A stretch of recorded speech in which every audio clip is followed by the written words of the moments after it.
Physics. जैसे कि पहले वाले वीडियो में आपको बताया गया है कि what is the dimension of physical quantity and how to write the dimensions of any physical quantity. बहुत से एग्जाम्पल भी दिए हैं और बताए कैसे। ठीक है, अब हम लोग देखते हैं कि dimensional formula and dimensional equations क्या है।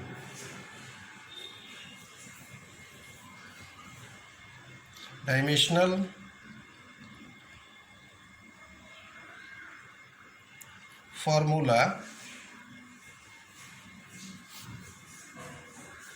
फॉर्मूले एंड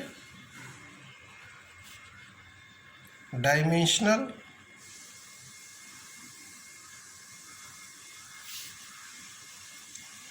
इक्वेशंस।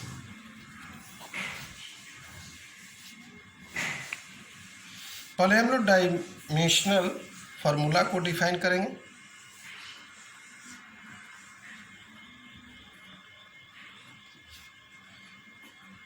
फार्मूले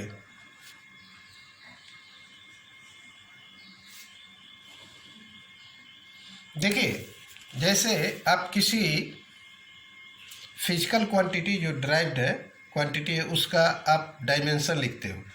जैसे हम लिखते हैं, मान लो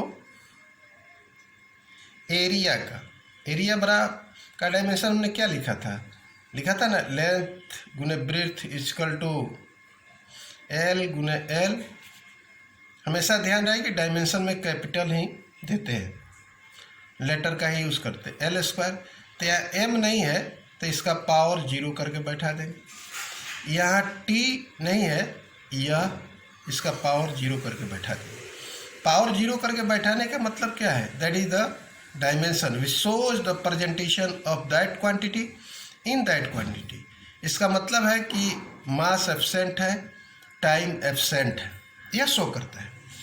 तो इसका मतलब है कि डायमेंशनल फार्मूला वह एक्सप्रेशन है which shows how and which of the fundamental quantities represent the dimension of the physical quantity. इसको डिफाइन कर देते हैं। The expression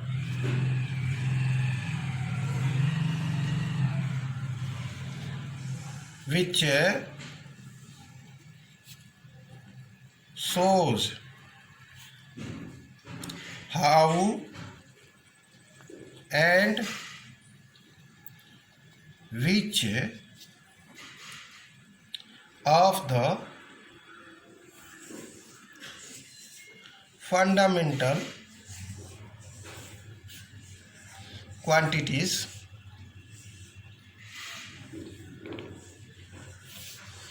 represent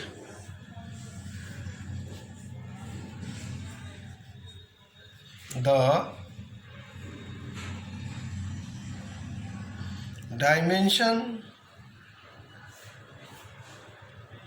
of the physical quantity is called the dimensional formula of that physical quantity, of that physical quantities। ठीक है, अब dimensional equation क्या है? Dimensional equation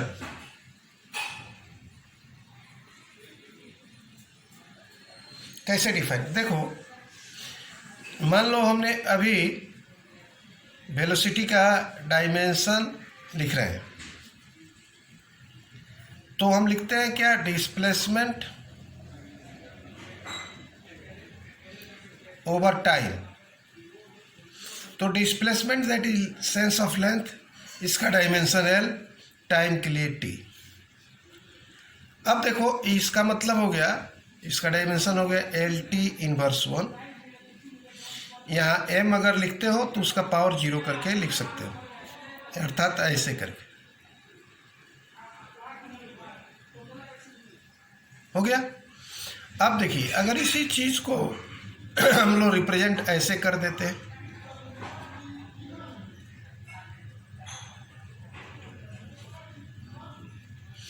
तो पूरा जो यह इक्वेटिंग किया है, the equation obtain by the equating a physical quantity with its dimensional formula is called the dimensional equation. तो इस तरह इसके डायमेंशनल, अगर इस फार्मूला डायमेंशनल फार्मूला को अगर डायमेंशनल इक्वेशन के रूप में इक्वेट करते हैं तो वह डायमेंशनल इक्वेशन कहलाता है। अब देखो इसको लिख देते हैं, the equation obtained by equating a physical quantity with its dimension, with its dimensional formula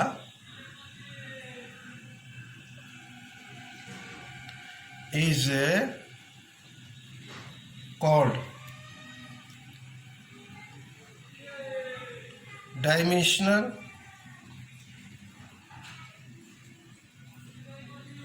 equations. अभी आपको ने एग्जाम्पल बताया है, इसका मतलब यही हुआ कि अगर मान लो किसी फिजिकल क्वांटिटी का आप डायमेंशन लेते हो, अर्थात डायमेंशनल जो फार्मूला प्राप्त होता है, यदि उसको इक्वेशन के रूप में इक्वेटिंग करते हो तो that is said to be dimensional equation. ठीक है। अब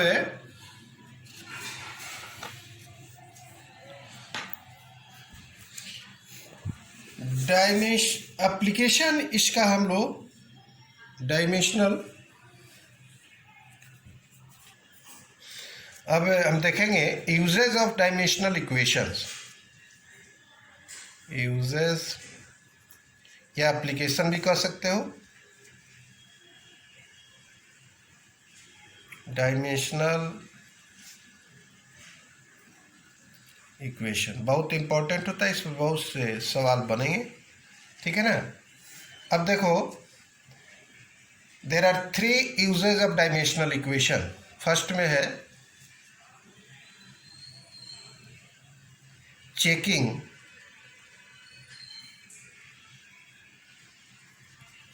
the accuracy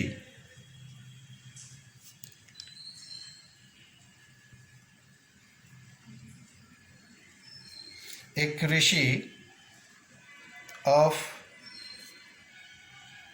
various formula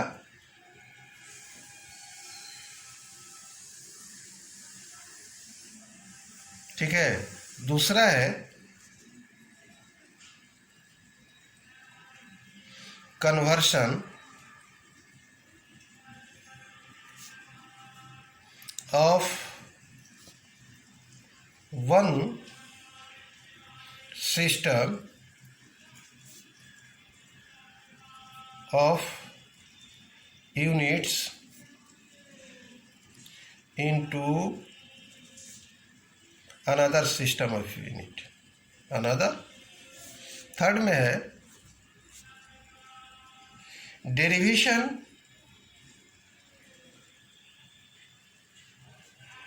derivation of formula, derived भी होता है फार्मूला इससे।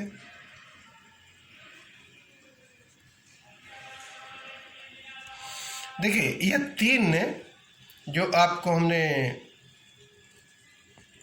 यूजेस बताया है, एप्लीकेशन बताया है डायमेंशनल इक्वेशन का, बहुत इंपॉर्टेंट है। प्रत्येक के जैसे पहला है checking the accuracy of various formula. दूसरा है conversion of one system of unit into another dimensionally. Derivation of formula, इस सबको डायमेंशनल मेथड का यूज़ करते हुए, डायमेंशनल इक्वेशन का यूज़ करते हुए सबको हम लोग देखेंगे।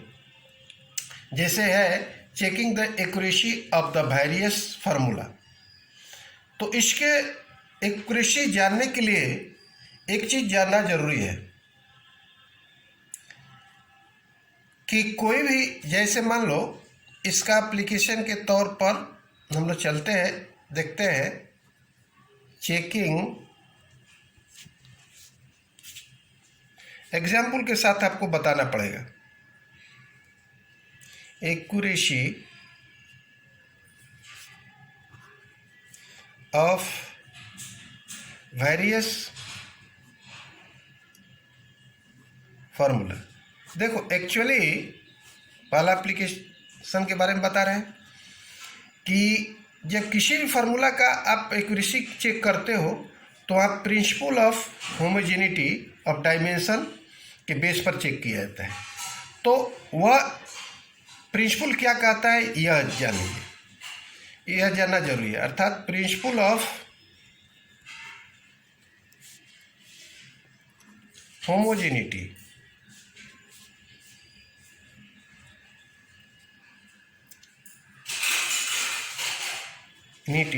ऑफ डायमेंशन, यह क्या है पहले जानिए।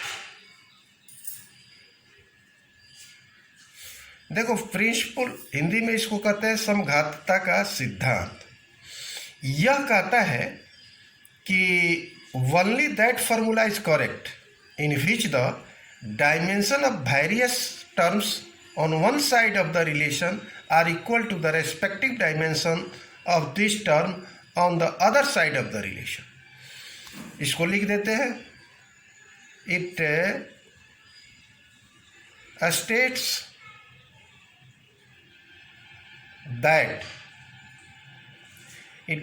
that only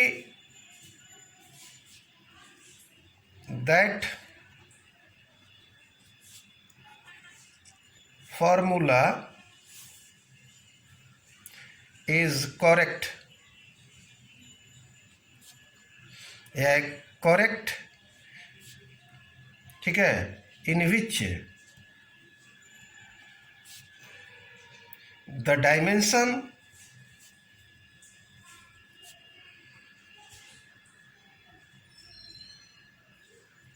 of the various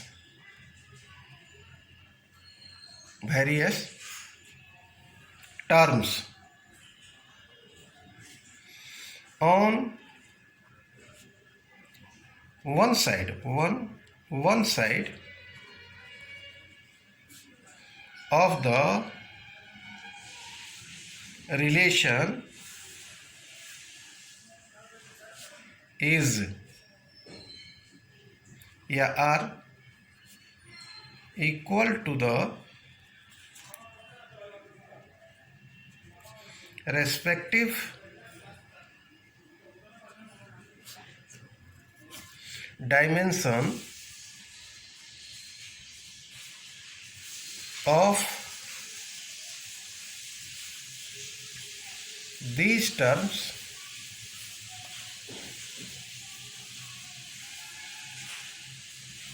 on the